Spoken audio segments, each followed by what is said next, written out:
Hey there, welcome back to Short Text 331. Today we're going to talk about another example of calculating the Fourier series. I want to start with something that we talked about at the very beginning of our discussion of Fourier series. We consider this function e to the minus x squared times cosine of 3x with x between minus pi and pi. So this is of course nothing other than just a Gaussian with the cosine of 3x. And calculating the Fourier series of that is a bit non-trivial because we have to do some weird integrals. So the Fourier series, if you recall, and by the way, this is what the function looks like, that we're targeting, and the Fourier series looks like this. So this is what we're after. We're after the coefficients a0, ak, and bk. Now we know right away that the bk's have to be 0 because they encode a part of the function that isn't necessarily odd, because the sine of kx is always an odd function, and this is an even function.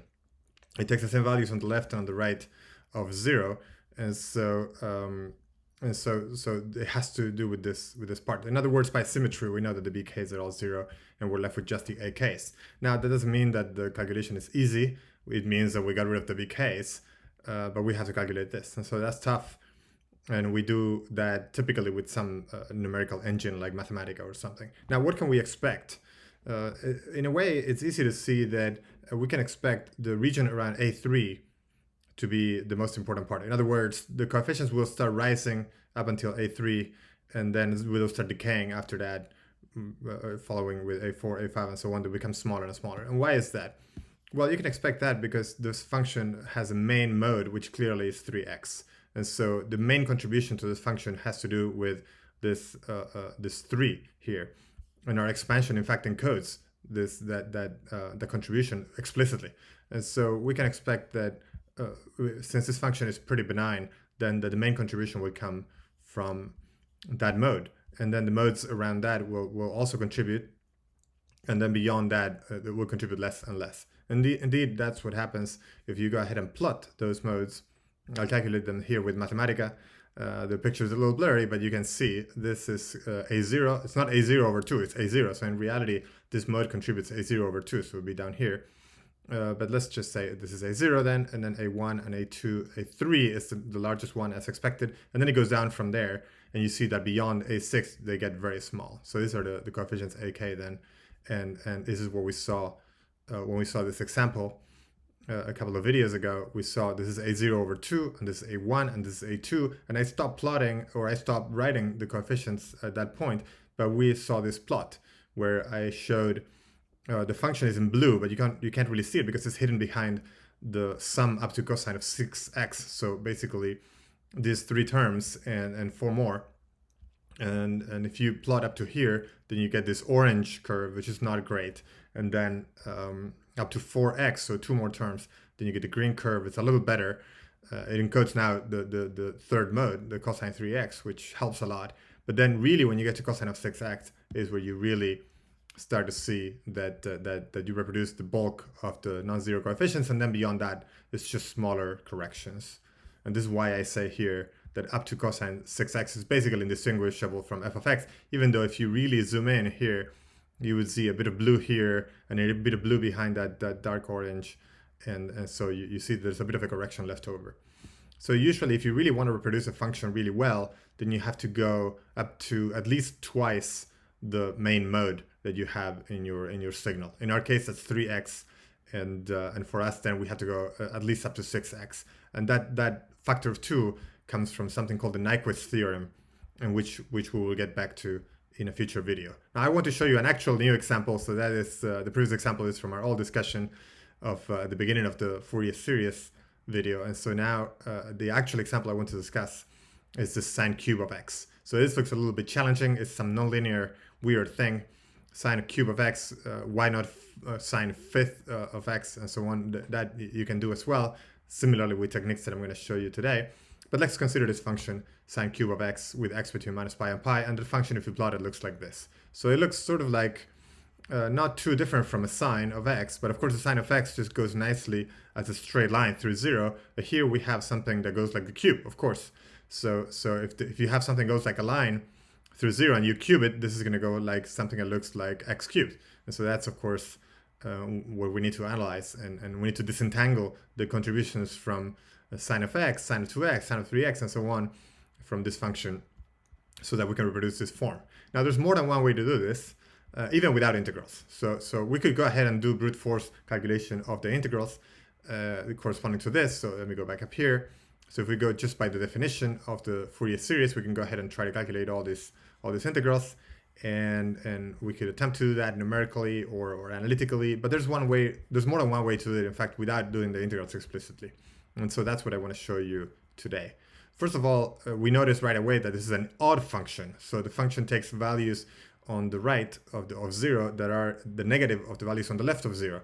And so in other words, if this is f of x, then f of x is equal to minus f of minus x. And so that means the function is odd, and we only keep the bk's in that case. So all the ak's, including a0, they're all 0. And so how do we proceed in this case if we don't want to calculate the bk's explicitly with integrals? So then one way is to, in this particular case, use trigonometric identities. So the first thing you do is you take the sine cube and you write it as sine of x, sine squared of x. So we do this because we're starting to see here that this is something that we want, because the series that we're after contains the k equals 1 term, possibly. You know, we see that this function sort of looks like that it would include a sine of x. And so pursuing that suspicion, we go ahead and we separate the sine of x from the sine squared of x. And we actually know that the sine squared of x is 1 minus the cosine of 2x divided by 2. And you should derive this if you've never seen this identity. It's actually very simple. You just take the cosine of 2x and use the Pythagorean theorem, and you can derive that the sine squared of x is equal to this, 1 minus cosine of 2x divided by 2. And so if we put this in here, multiplying instead of the sine squared, you get that the sine cube of x is 1/2 sine of x minus 1/2 sine of x cosine of 2x. This is starting to look nice. We have a sine of x, we have another sine of x, cosine of 2x. Now this is not really what we want at this point, because even though this cosine of 2x looks interesting, first of all, we know that our series has to be only sine of x, and these are two things multiplying. So if we have a constant multiplying, then that's different. But we have two functions multiplying each other. That's not really what we want for the Fourier series. So at this point, what do? Well, it turns out there's another trigonometric identity that we can use, which tells us that the sine of x cosine of y, which in our case, y is 2x. So this y plays a role of 2x here. The sine of x cosine of y is 1/2 sine of x plus y plus sine of x minus y. You can derive this easily by using the sign of a sum of two variables. And again, it's the sum of x and minus y. So you can apply that twice, do the calculation, you'll get that that's sine of x cosine of y. And now you can insert this expression, because it disentangles this product that we have here of two functions that we don't like into a sum of two functions. And so if you do that and you carefully see what happens with 2x, it becomes here x plus 2x, so that's 3x, and here you have x minus 2x, which is minus x, and so then the minus comes out of the sign. And so if you do all that and you put the pieces together, you get that you have 1/2 sine of x, that's from before, minus 1/4 sine of 3x plus 1/4 sine of x. So there's an extra sine of x coming here with a plus sign, because there's a minus and another minus coming from here. And so if you follow those steps carefully, you get that you sum the first and last terms, this 3/4 sine of x minus 1/4 sine of 3x.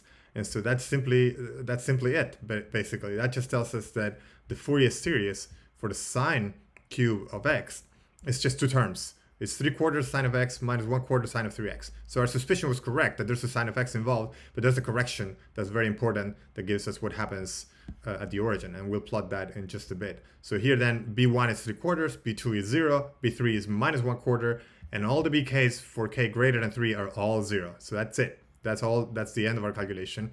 And if you go ahead and plot that, let's see what we get. So of course, we only have two terms, so there's not a lot to do. So we're going to plot them separately. So the exact result is once again here in blue, and you have in orange, if you just plot b1. So in orange, it's just 3/4 sine of x, and then minus 1/4 sine of 3x is in green here. So this is interesting. This tells us that if you sum the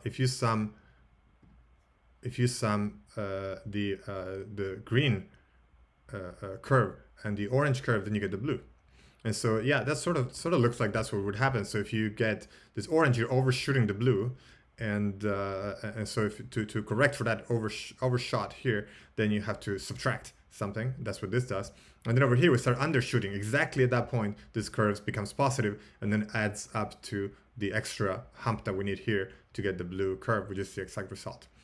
And that's all there is pretty much. Those are two coefficients. And so we plot those two separate contributions. If you add them, you get the blue curve. So there's nothing else to show here. You really get the exact value just from these two terms. And generally, you might suspect that if you try to do sine to the nth power of x, then the series will go up to the sine of nx. I'll let you prove that, or maybe we'll see that in a future example. For now, that's all I have for you today. I hope you enjoyed this video. If you did, please like and subscribe. And as always, if you're looking for a tutor in physics or math in English or in Spanish, you can contact me at shorttext331@gmail.com, or you can leave a message in the comments section below, and I will get back to you as soon as I can. And other than that, I'll see you next time.